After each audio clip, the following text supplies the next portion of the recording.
Hello there. Welcome to Del Beccaro and Hook. I am Steve Hook. It's wonderful to be with you. There's Tom Del Beccaro to my left, actually to my right, but whatever.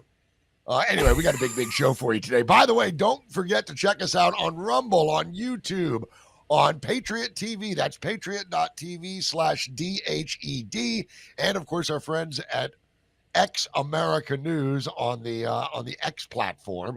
And, of course, our brand new landing page, kind of pumped about it, DellandHook.com, DellandHook.com. So if you don't feel like screwing around looking for us, just go to DellandHook.com, and all the links are right there. Tom, hello there. Happy weekend. It's been a pretty busy week, man. Confirmation hearings galore. And I must say that, and we talked about this a couple of weeks ago, it looks like Trump's going to get all of these confirmed. I mean, you remember when this list was announced, somebody's like, these are radical bomb throwers, figuratively speaking. And it turns out, I mean, Pete Hegseth did great. Pam Bondi did great. A whole slew of them did great. I think he's going to get everybody. What do you think? Yeah, it's quite interesting to watch because if you see the Democrats who are doing the main questioning, they're an older generation by and large, and they're very far left. They propound the views that lost the election for them. And so their questioning still is in the vein of the fight that they lost. And so to watch them continue to do this, which their questions are unrelated to what the middle class and the rest of Americans who are struggling, it's completely off message, I guess, because, you know, you have this process where you have a very organized incoming Trump administration. They're going to be off to the races on day one. The Democrats are still split. There are those who want it to be more moderate and to work on things, both messaging and actual policy. But the people you are watching ask questions are on the far left. Yeah. And it's ludicrous. I mean, how ludicrous is it for Adam Schiff to be talking about justice? I mean, it's unbelievable. I did a very popular social media post that said Adam Schiff talking about justice is like, it's like Adam Schiff talking about justice. Yeah. It's just off the charts ridiculous. But I must say, of all of these things, by far my favorite line was Tammy Duckworth from Illinois, senator. When she said the world won't respect the United States militarily, Pete Hegseth, you know, I'm paraphrasing, because you don't have enough experience. Now, keep in mind, this is a woman who endorsed Kamala Harris to be commander-in-chief. Pete Hegseth, who was in the military for 20 years and fought on the battlefield in very difficult places. He doesn't have experience, but she endorsed Kamala Harris. Yeah. That's how ridiculous some of this has been. And I'll tell you, Tom, also Mazie Hirono. I mean, I've always known the woman was a moron. But goodness gracious, every single person that she's questioned so far in these hearings, she always asks the same two questions, which is just to get camera time. It is, she talked to Doug Burgum, for example. Mr. Burgum, have you ever sexually assaulted anyone? Have you ever been fired for sexually assaulting? Have you ever been sued for whatever? Now, obviously, Doug Burgum hasn't done any of this stuff, but Mazie Hirono wants to plant that seed. It is absolutely absurd, and you're right. They're completely out of touch. Their messaging is shot. And to that end, did you watch? I did, but first when did you stop beating your husband? What did you do with the money you stole from the bank? I mean, it's just unbelievable, but it is getting airtime. And it's hurting the Democrats more because the people can see that there's the independents, certainly the Trump voters, but you know, if CNN and anybody else is showing this, you can see that they're still out there. They're still fighting the battle they lost. They haven't moved on to what you're going to do to help people in general. And that's why the Trump administration is going to have such a leg up in the next 3 months because they're going to put forth positive proposals, so many of them, that the media and the Democrats won't be able to keep up with it, but their strategy. But the Democrats are still caught in the past. I know you want to show a clip here. Well, what I wanted to show was Tom, I tell you, today I could have brought 20 clips just to kind of, I could have brought that Tammy Duckworth clip. I know what you're talking about. We could have brought that one. We could have brought any of these clips. But the one thing that really kind of underscores your point about the Democrats being completely out of touch was Joe Biden's farewell address. The most bitter, vindictive, I don't even know how to describe that farewell address. It was, it was a real poorly written, poorly delivered, and off message. Other than that, what's your problem?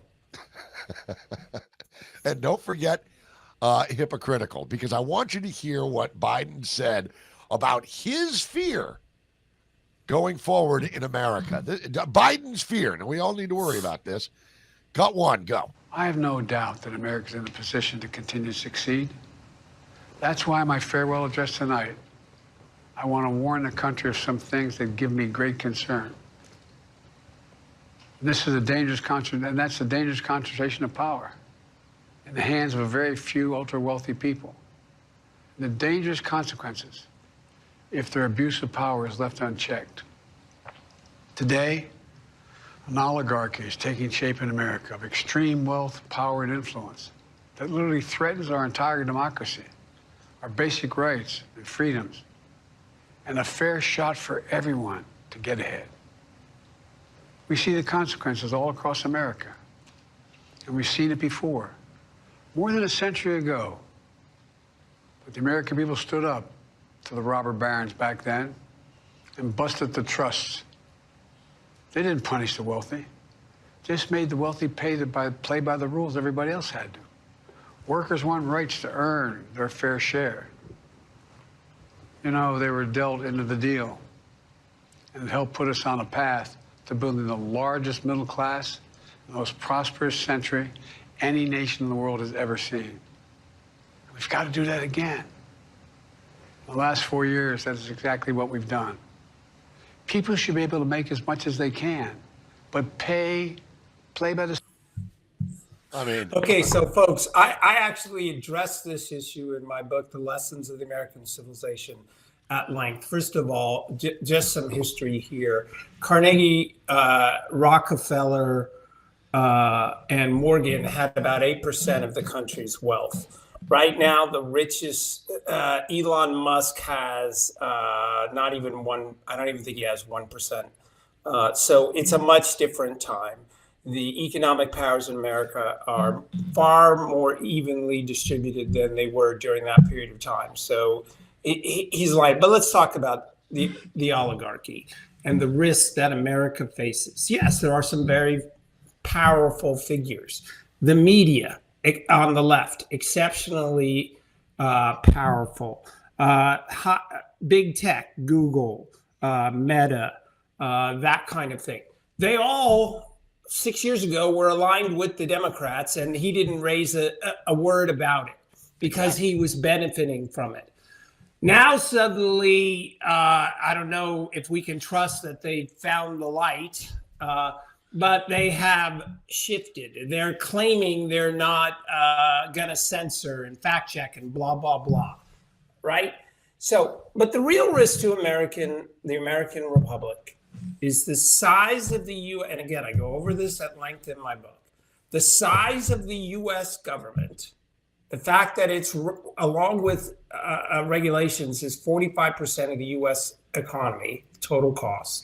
The size of the U.S. government and its regulations, making deals with mega companies, including pushing the Twitter and Meta Facebook in the past to censor, or doing deals with big pharma, or doing deals with big food industries. They have an enormous say in all of the policy of the America that you and I, even with our loud voice, to which we don't even come close. That's the danger to the American Republic, is that our voice is nowhere near as powerful as Pfizer's and AT&T and Meta and Google. Not that certain people are rich. And the fact that, I remember Bill Buckley saying to Johnny Carson about when the left was fawning over Russia, and Johnny Carson said, there are, between the United States and Russia, you have to give credit to the person who pushes the person out of the way of the bus versus the person who pushes them under the bus, instead of just saying they're pushing somebody around the bus. Russia was pushing people under the bus. The fact that Elon Musk is there to save freedom of speech is pushing people out of the way of the bus. And so Joe Biden's entire comments are delusional, but it demonstrates where the Democrats are as a party this day. You're not kidding. And it really is. Biden didn't have a damn thing to say about Zuckerberg when he was donating $200 million of his own dollars and setting up ballot boxes and doing all of his initiatives to help. When he was pushing the Democrat narrative and pushing the Democrat agenda forward, he was their best buddy. And then, of course, last week we talked about how Biden saying Facebook not censoring is un-American. So all of a sudden, the Democrats no longer control these guys. Elon Musk, I think, is a little bit different because Elon Musk bought Twitter for one reason: free speech. That was it. He certainly didn't buy it as an investment. It's been nothing but a pain in the ass for him, although I must say that X has come a long way from the days of Twitter when every conservative was censored. So he did it for the right reasons. That doesn't mean I trust everything that comes out of Elon Musk's mouth. But these aren't the oligarchs. To compare them to robber barons is a little bit rich coming from the Democrats, who used the power of big tech to censor, to blacklist, to cancel people, and frankly, to fundraise millions and hundreds of millions of dollars. And now that they're starting to come and see the light, as you say, I don't think Zuckerberg ever really had a political real spine in this. I think he went wherever he saw the wind blowing. And I think once he realized that Biden... Well, the money flowing. He went where he thought the money would exactly flow. Right. Yeah, the money is flowing. The cash wind is blowing. I think he said, you know what, this isn't right. I think it sounds, if you ever listen to Zuck talk, he definitely took some lessons from Elon Musk on this. He's like, look, Elon's right about this. And then he went on Rogan and was talking about how the Biden administration pressured them hardcore to censor and all this. I think he's trying to kind of rehabilitate his image, but it's not working for Democrats, apparently. No, we need to remember that dissent is the mother of democracy. If you can't say no to your government, you have no basic freedom. And that's where we are. We need to wrap up this segment, everybody. We're pleased to have Trish Regan coming along and discussing the incoming Trump administration and what she expects on a variety of levels. We're excited about that. But DellandHook.com, that's where you can see all our shows, all our platforms, all our advertisers. So thanks for making this podcast a success, and we'll be right back.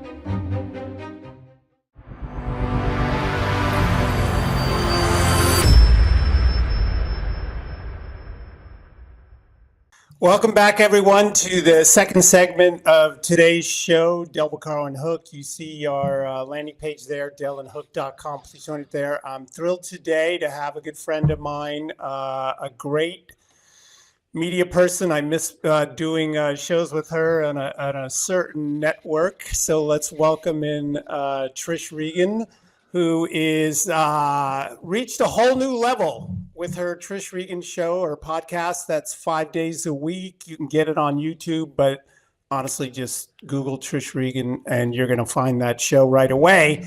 A lot of people don't know that she's a refugee of California of sorts as well, where of course I have my home. But she started quite a bit ago. I don't mean to age you, Trish, but you started in the business field. Actually, in all seriousness, I really did, because I was a 5th grade reporter for my local newspaper. Wow. There you go. So you knew it all along. This goes way back. And my mom was a reporter for the Boston Globe. And I used to go out with her when I was like 5, 6 years old on stories on days when she didn't have childcare. I would tag along in the field. So I kind of feel like I've been doing this forever. So you have a great business background. You started out with CBS Market Watch, CNBC, Bloomberg, Fox, all of those things. So the reason why we're going to have fun today is because I technically started at Goldman Sachs. There you go. So we're going to have fun today because I know you can talk about any subject on earth, but what I always appreciated about you in the olden days and now is the clarity of your voice. Because people can have experience, but the clarity and you don't back down and you say what you believe. And in an age that we're talking about a lot. Good. But I'm okay with it. It got me from sitting in the back of the class to the front row on the second day of school every single time. But so let's dive into it. The world has changed. Your show's a big success. You started out maybe getting a little shadow banned here and there. I remember when we were talking about that. You're in your 3rd season now. What do you make of the midnight conversions of Meta and the rest? Look, I still, to be perfectly frank, experience it on Meta, and I'm hoping that starts to get better. I think that the problem Mark Zuckerberg is going to have there is that he is an infrastructure, kind of like, you think of Disney and the infrastructure that Disney has. And even if Bob Iger wants to change things and Bob Iger wants to actually pull away from the wokeness, he's got a lot of employees there that are entrenched in a certain way of thinking. And I think that a similar pattern exists on Meta. So I'll continue to watch that. I watch it very carefully to see how the audience opens up or doesn't open up.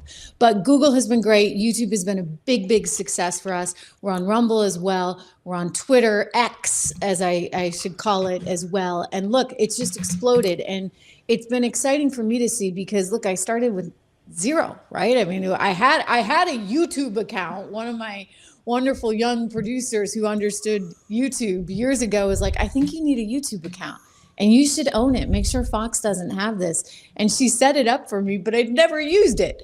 And so all of a sudden I'm out on my own and everybody's like, do a podcast. I'm like, wait, well, no, like, how do I do that? And so, you can imagine this was during 2020, Tom, Steve. I mean, like I'm barely able to work a computer, right? And you couldn't get people in to help you with this. So I had to really figure it out, like all the tech stuff, all of it. And I had that YouTube account. So what do you know? I started putting the show on YouTube and sure enough, people came and we haven't marketed. We haven't done anything really other than to just consistently go on the air live every single day, 5 days a week, no matter what, no matter where I am in the world, I'm there. And people have just shown this tremendous groundswell of support. And I'm blown away by it because for the first time in my career, I don't have anybody looking at my scripts. For the first time in my career, I don't have to write a script. Think of how freeing that is. I mean, I have notes and I know what sound bites I want to go to, but I don't have to have a script.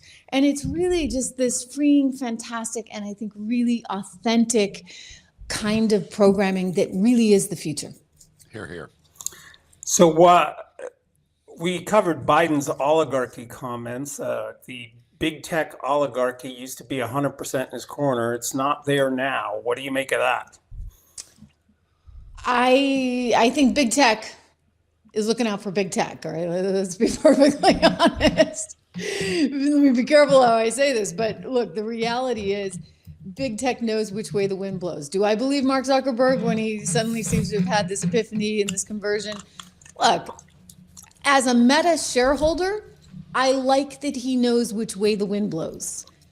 Do I think that he's a changed person? Not really. I think he's doing what's good for Mark and what's good for his company. And I think the upside for all of us is that's what is good for America.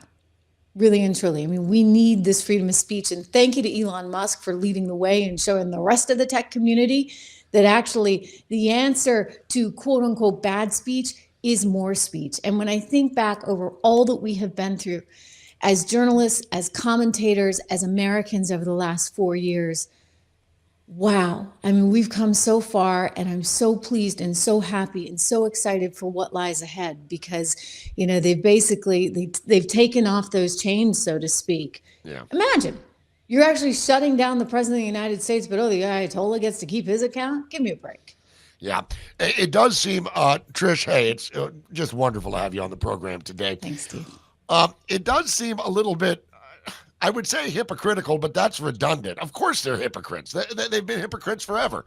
But when the Democrats were receiving cold, hard cash out of Zuckerberg's account, and he was pushing their narrative, helping promote their agenda, there was no problem. Now, all of a sudden, on the way out the door, Biden's got an axe to grind with the people that helped get him elected in 2020. I just find the whole thing absurd on its face.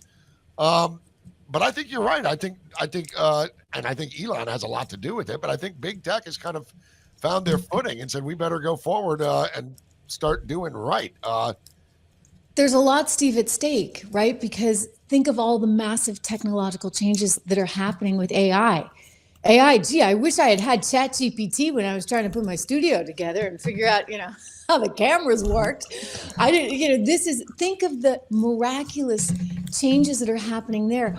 I look at how we are starting to use AI in our daily lives for everything, right? And that's just with what we do, or, in my personal life. Imagine what it can be doing on a much more massive scale. I think that the investment opportunity is incredible. And I say this as somebody who's always a skeptic, right? Back in 2000, I was like, I'm sorry, I'm not buying this. Sneakers.com, who the heck cares, right? Sneakers.com, what's that going to get you?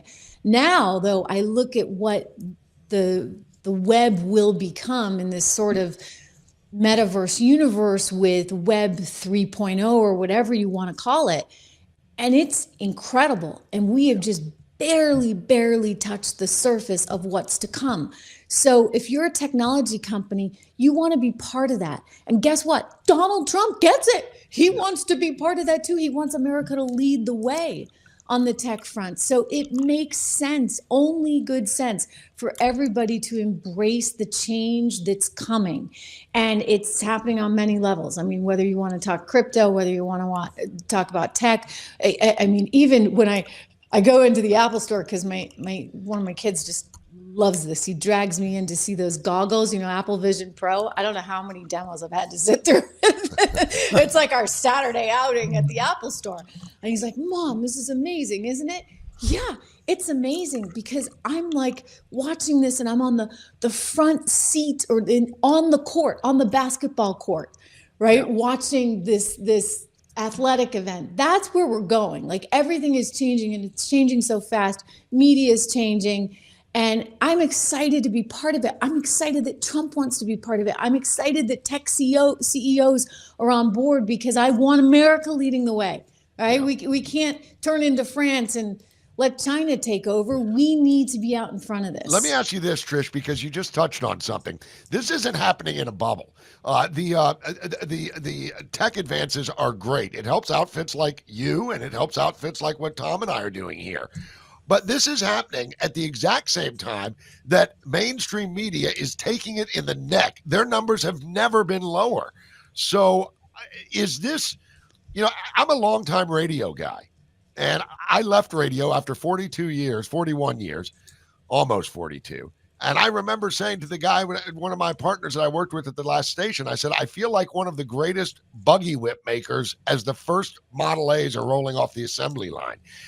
Because radio is dying because of streaming and all that. You ask anybody under the age of 30 what their favorite radio station is, and they're going to say Spotify, or they're going to say Apple Music, or they're going to say Real Crime Podcast, or whatever it may be. But it certainly isn't radio. And the same is happening for major media, isn't it? Well, this is a completely true story, and I'm still blown away by this. I tell this to friends and family. I'm going to tell it to you guys. When my kids said to me, this is after I left Fox and I was on YouTube, and they were like, wow, Mom, finally you've made it. Like, what? And they're like, yeah, I mean, we kind of felt bad for you, doing that network stuff. They don't even know where to find those networks, right? They literally, all they watch is YouTube, and they're like, we're very proud to say that our mom's on YouTube. I still, there you go, totally serious. And like for us, right, in our generation, and I grew up watching the evening news and CBS Evening News and NBC Nightly News, and wasn't that excited. I eventually became a network news correspondent, and that was like, wow, because when I was a kid, I would watch that, and that was a big deal. And then along came cable, and I'm like, cable? But I went over to cable, and I was like, oh, this is really neat. This is cool, and like this is freeing. And now I'm over here again with, I guess, perhaps some preconceived biases against it, right? That, by the way, the younger generation doesn't have. The younger generation is like, oh, well, finally you have a real job. Yeah, that is priceless. Yeah, that is priceless. So let's shift if we could to the, I don't know, it's a serious issue to me. You saw that there were Republicans in the House talking about raising tax rates on corporations to pay for things. How do they not understand that it's the law of demand? We're price sensitive. If you lower the rates, it winds up with more income over time. And really the serious issue related to that is, are the Republicans going to be able to pull this off? Can they stay unified? Oh, they better. I mean, otherwise you're going to have 4 more years of a disastrous economy. I'm sorry, but Donald Trump gets this. He's always gotten this. It's the reason I liked him when he was first going down the elevator in 2016, because I read every single tax policy. Like, that's how weird I am. I'll spend a weekend reading tax policies, and I actually kind of enjoy it. But I remember looking even at Ted Cruz. I like Ted Cruz, but he had a VAT tax in there. And I'm like, that's not going to work. Donald Trump's was very clear. Cut corporate taxes. Cut the tax rate for individuals. This is what works, okay? This is what works. It's been proven time and time again. Yeah. And it needs to happen, because that's they've got to at least, at the very least, Steve, they got to extend the tax cuts. They got to at least make sure that we have those. If that doesn't happen, then it's going to be a really bad uphill battle. But I think he's going to get it done. I mean, I think that the pressure is going to be on, and believe me, the pressure will be on my end and your end and every other media end that understands economics, because we know what's at stake. Yeah. Wondering if it looks to me like Trump is going to come in. Let's talk about his first 100 days.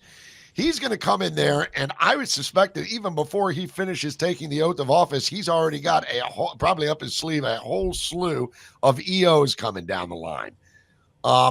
What do you think about that? Because this is one of the slimmest majorities that Republicans, any party, has had in 80 years, or about 77 years. So Mike Johnson doesn't have a lot of wiggle room. Really, he doesn't have any, because Democrats are going to vote in lockstep against everything Trump wants to do. What do you think Trump is going to do in those first 100 days concerning EOs? I think there will be a lot of EOs. Look, I don't necessarily love them, right? Because you want consensus, et cetera, and you don't want some kind of king running around saying this, that, and the other. But he has a mandate from the American people. They want change. He needs to get it done, and he's going to try and get it done however he has to.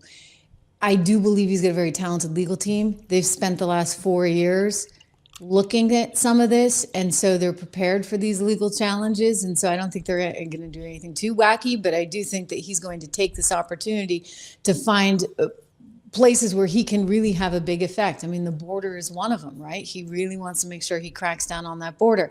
In terms of taxes, et cetera, he's going to need more buy-in. I get it. Mike Johnson does not have an easy job. You're going to have to corral these guys. But they ought to recognize, I'm sorry, they just ought to recognize that the reason Donald Trump is there, and think about what he was up against with the establishment, just hitting on him ad nauseum every single day in really grotesque ways. I mean, some of the worst things I've heard said, comparisons with the likes of Adolf Hitler and Mussolini and you name it, right? I mean, that's pretty bad territory to go to, considering the millions of people that died under those regimes. But that's what the American people were being sold. And they're like, yeah, you know what? You're wrong. This guy will help me and will help my family and will help the American economy. So I think it's really critical that every Republican remembers that right about now. I don't like to see him forced into EOs. I'd like it to be done the right way, but I think he's going to make sure that stuff gets done, period. There you go. Yeah, we've had the House. It was 38 years in a row under Dems. Now the House has flipped 5 times in the last 20 or so years. You have this thin margin, and I see these Republicans, still thinking in the mentality, I have to get something for my district, not realizing what I wrote about in the Washington Times over a decade ago about how short the temperament of voters are. If you don't deliver, they'll flip. And so this is what worries me most, that they won't, because the alternative, as you described, a massive tax increase, huge problems. But if they do the Trump agenda, the economy does really well, and they do well in 2 years, and they get really elected. But if they become partisan within their own ways, then the economy doesn't do well, and they don't get reelected. I just don't. This is my biggest fear. Somebody asked me, what is the most challenging thing that Trump has in this first year? And I said it's keeping Republicans in line. Okay. I mean, I think it's part of it. I think for me anyway, the most challenging thing is inflation. That's hard because he likes low interest rates. Yeah, it does, right? Low interest rates are going to mean you're running risks of inflation. We saw some recent CPI numbers suggesting that things are coming down. I'm excited about that. But I don't know. I think he can do it. I mean, maybe I'm being too optimistic here, but I think that they're all self-interested, but they know what the power of the base is. And the base is really strong. And if the base turns against you because you're not on board, hey, look what happened to Liz Cheney, okay? Like, I don't think it's going to go well for them. And I think the base can be very fickle, and they're very supportive of one person. That person is Donald Trump. And so if you're not on board with him, if he makes a big stink about it, it's not going to be ideal for your election. Yeah, he's got a bully pulpit. There's no doubt about that. Even before he steps into office, he won the popular and the electoral vote. It wasn't even close. History is probably going to record Biden as the most disastrous and most destructive president, certainly in modern American history. And I think you're right. I think they better go along to get along with Donald Trump, because if he puts them on blast, that could be a real tough time coming up in just a couple of years. Now, Trish, we're talking about taxes and interest rates and all this, and a lot of people kind of their eyes glaze over when you start talking about this, but I think it's important that we remember one thing that he's going to do apparently right out of the gate is drill, baby, drill. How much of an effect is his energy policy going to have on the overall economy? Won't that kind of lower inflation rates just because the cost of getting product to market is going to go down considerably?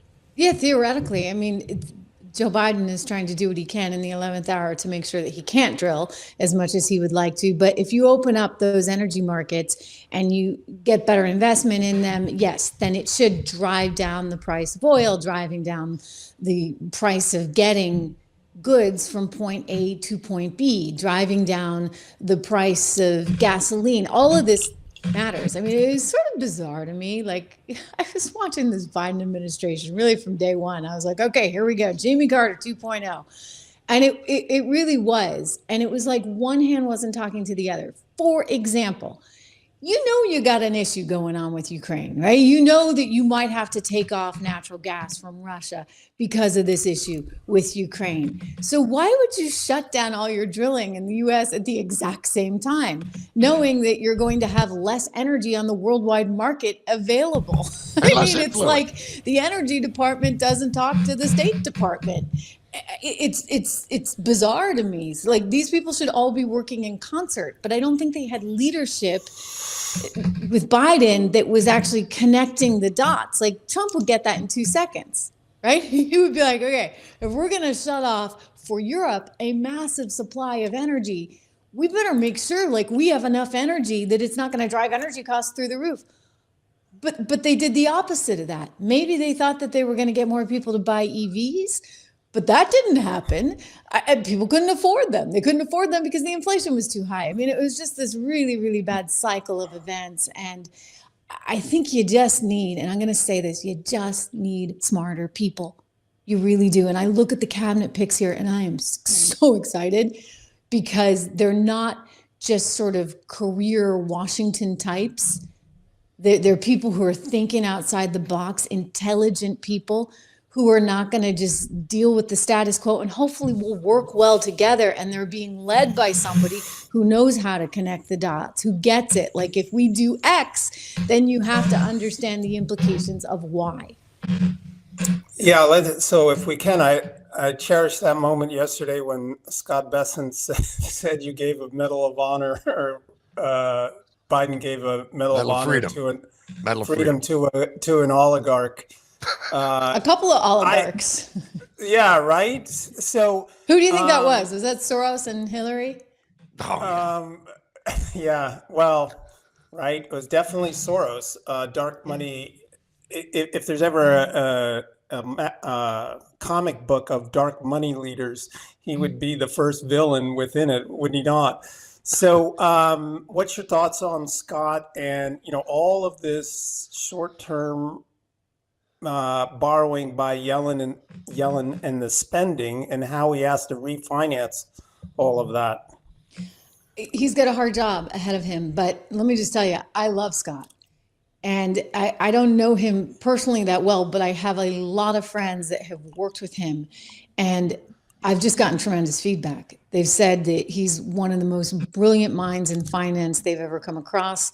The sophistication in his understanding of how all this works is really just so superb. And, look, Janet Yellen, fine, but she was an academic. Maybe she got it on some level. I don't know. I was very disappointed in Janet Yellen because she turned into a politician overnight. If I had to hear her say one more time that this inflation was transitory, I was like, come on, no, this is not transitory. Not in my household. And by the way, was it transitory? No, it was not transitory. It stuck. And typically, once inflation hits, it's very hard for it to come down. And you almost don't want it to come down because then you're dealing with deflation, which is even harder to combat if you're at the Fed or at Treasury. So Scott understands the sophistication, with a level of sophistication, what's really going on. I think he's going to do a great job. I think he's thinking about things in innovative ways similar to the president-elect. Donald Trump talks about tariffs and says we can use this to offset other deficiencies that we're going to have in our budget. Nobody's talked about that before. Scott's written about that. I've read a lot of his writings on that. I think that he's going to be really in sync with the president. And so they're going to be able to try some, dare I say, almost experimental stuff. But hey, you know what? At some point, you got to start thinking outside the box. And so this is a team that can and will and has the sort of brain power to be able to do it. So I'm thrilled that he's there. And by the way, Donald Trump wanted him. Think about this.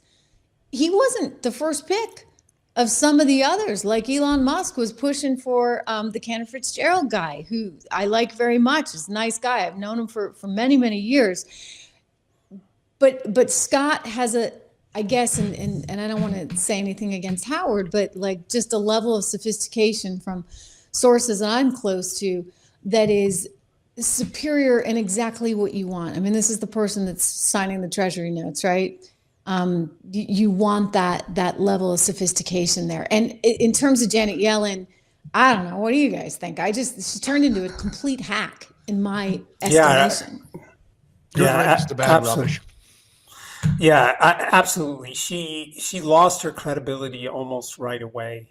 I wrote an op-ed immediately after that transient thought saying, no, if you keep the same policies that cause the inflation in place, it's not going to be transient. It's going to grow. And when I talked to Scott, I was impressed about the fact that he said, look, this is our last best chance to get national debt under control. And that was his motivating factor of wanting this. And yeah, there's 36 trillion reasons why I'm impressed by him. Unfortunately, we're running out of time. I got to say, Trish, that the best line today or all week was the answer to bad speech is more speech.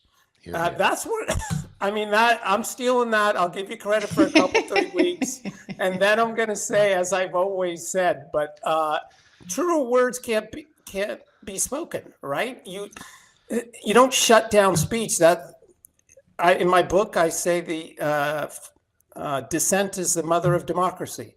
If you can't say no to your government, you have no freedom, and you have Wow. Yeah, so you've spoken up over the years. I appreciate it. I do miss hanging out with you on the Fox show because you had it was a great time. I appreciate you. Oh, we'll have to get you over on the Trish Regan show. There you go. There you go. Me too. And you'll have to come back here and about, let's say, like 3 or 4 months out and talk about some of our thoughts here, and especially I'm telling you, side. I think it's big success. I think that this is going to go down in history as a tremendous period. I have never felt so optimistic. And I tend to, not to toot my own horn too much here, but I tend to have a good read on these things. I'm the one who was like worried about 2008, like back in 2006. I was like, oh my God, it's a house of cards. It's a house of cards. So, and 2000, back in 1998, 99. I actually feel really confident, and I like this feeling.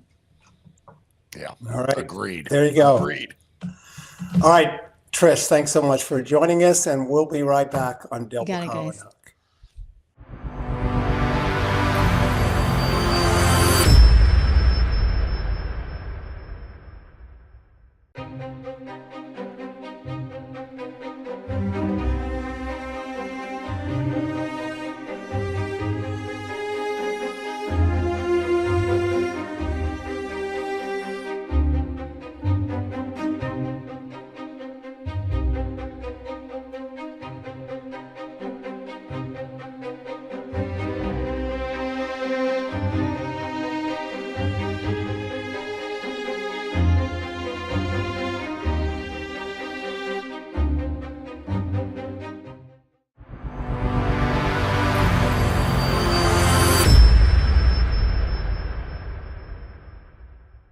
All right, welcome back. You're watching Beccaro and Hook, and remember to give us a like on Rumble, YouTube, patriot.tv/DHED, and of course, don't forget our friends at American News, or ex-American News. We're there as well, and our landing page you can see right down here at the bottom of the screen, DellandHook.com. Well, Tom, Trish was great. She was great. You can tell that she's liberated now with her own very successful show, and we hope some of that rubs off on us, but it was great to have her there. One of the nominees that has been in front of these panels all week is, and you guys were talking about Scott Bessent. Scott is a Treasury nominee, and the thing about Scott Bessent is he used to work for the Soros Group. Now, he worked on the legit end of it, but he left that, and he's been very, very successful. And he was questioned yesterday or the day before, whenever it was, by Ron Wyden from Oregon, Democrat. And this is one of the biggest slapdowns I thought that I saw all week. And it was so brilliantly stated. So let's play this. Ron Wyden questioning Treasury Secretary nominee Scott Bessent. The more you reduce carbon, the bigger your tax savings. Now there is a big effort in the Trump administration to reverse it. I think that's going to be bad for the economy, but it is going to be damn good for China because we are in an arms race on clean energy with them. Are you going to be on the side of people who want to unravel this? Senator Wyden, just so we can frame this for everyone in the room, China will build 100 new coal plants this year. There is not a clean energy race. There is an energy race. China will build 10 nuclear plants this year. That is not solar. I am in favor of more nuclear plants. And I would note that the IRA, as scored by the CBO, is wildly out of control in terms of spending on the upside. Now, the IRA that he's talking about there is the Inflation Reduction Act, and he's basically saying those numbers are absolutely BS. But what do you think, Tom? I mean, was that a slap? Now, we are not in a clean energy race. We're in an energy race. For those, yeah, Scott had multiple great comebacks. I love the one where he said, you gave a medal to an oligarch, or your president gave a medal to an oligarch. Here's the thing about Scott, and I've met him. I've had conversations with him 2 or 3 times. You could add up all of the Biden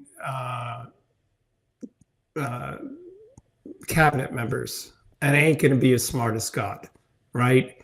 He knows stuff because it's his job to know stuff in his sector, and so none of it surprises me that he just sit there and do that. And for that senator to sit there and say, not doing clean energy. Look, you know why? I wrote about this in Forbes, I don't know how many years ago, 6 years ago. The reason why we're not, quote, winning clean energy is because we raised regulations in this country so high that we pushed industry to China and India. By reducing those jobs here, the collateral industry of improving clean energy or clean systems related to manufacturing here was reduced, meaning the market was reduced because the market was now somewhere else. So there wasn't a demand, as same level high demand here for improving the cleanliness of manufacturing here. If we had kept the manufacturing here, then the market demand for improvements would have been higher. So we drove manufacturing elsewhere, and that polluted the world. So the article is how California regulations are polluting the world. So by sending things, we immediately created greater pollution because China is doing more of the manufacturing in India. We also shrunk our market here for clean energy. And so we aren't as far ahead as we should be, which means for the next 20, 30 years, there's also going to be more pollution. So that senator is 100% wrong. If you want this to work, stop driving business to China with more regulations that he proposes. Exactly right. And, the reason we're not winning the clean energy race is because we're the only ones in the race, for God's sakes. China doesn't give a rip about it, as Bessent just so brilliantly pointed out to Ron Wyden. No, are you going to side with the people? Or, yeah, I'm going to side with the people. I'm going to give them jobs in the, in the oil fields, in the patches. Yeah, we're going to provide a lot of jobs. We're going to help the American people. But if you're the only major player in the clean energy race and everybody else says, we're just going to give it a pass and see how you guys do, China's been eating our lunch since we started that kind of idiocy. So, yeah, I agree with you, by the way. Scott is smarter than the entire cabinet that Biden put together. And that's one thing I would just say, that I think that of all of the great things I think Trump has done thus far, as we look forward to him being sworn in just a couple of days, his cabinet for his second term has been, absolutely, it's like a maestro. He has everyone he picked. We were talking about their bomb throwers. Oh, these guys aren't going to get, it looks like they all just sailed through confirmation hearings this week, and more to come, but I think that they're all going to get approved. Yeah, no question about it. Going back to this China thing, the one mistake we also make is by buying certain things from China, like solar panels. We're enriching China, who uses that money to cause trouble around the world. We have to stop that. Yeah. And we have to lower the cost of doing business in this country to stop that. The reason why business goes to India and China is not labor. Yes, labor's higher here. American companies would prefer to be here. The reason why they're over there is tax structure and the amount of regulation. And the second part, the regulation is exploding on them. That needs to be undone and bring that home. Our worst foreign policy is our energy policy. By reducing our access to energy here, we give money to the Middle East. How'd that work out over the last 40 years, 50 years? And now by buying from China on a lot of things that for which we don't need to, including rare earth metals, we should be accessing them at home. We are making it so that China can cause trouble around the world, including taking our cash and buying oil from Iran. Yeah. And that completely needs to turn around. I agree. And I also think that the two biggest things right out of the gate that President Trump is going to have to deal with is the aforementioned energy policy. That's got to change, and he's going to change it. That's no matter what they're doing right now, it's going to be irrelevant. Trump will find a way around that. He's got a great field of lawyers around him that can help him get out of some of this crap that Biden's doing as he walks out the door. And also our border policy, that's going to change immediately. So I think that Trump is coming in with a lot of headwind here. And now we're learning that they're going to move the inauguration to inside because apparently, Tom, it's going to be snowy and about between 18 and 22 degrees. And as tough as Trump is, I'm sure a lot of folks are very thankful that apparently now the inauguration will be inside. So about global warming. That includes me because I don't want to stand out in the cold, but more importantly, I want our president to be safe. I don't trust the situation around the world these days. I don't trust the establishment and security. We've seen how security has failed this president in the past. I don't want any of that. I want to get our country back on track. And so even though I will be down there, I'm not going to miss the fact that it's not going to be outside if that's the way it ultimately turns out. Well, I'm glad that you're going to be there covering it for it. I would go with you, but I don't want to. You'd go with me, except for I invited my wife instead. Yeah. No, the least amount of time I can do inside the Beltway, the better, as far as my mental and emotional health is concerned. Well, Tom, a great show. We'll do it all over again tomorrow. Big thanks to Trish Regan. She was wonderful. Check out her show on YouTube. Hopefully some of her audience will check out our show. And you can do that on YouTube and Rumble and Patriot.tv/DHED and X America News. And, of course, right there at DellAndHook.com. Tom, I guess we'll see you tomorrow, buddy. All right. Take care. All right. Goodbye, everybody.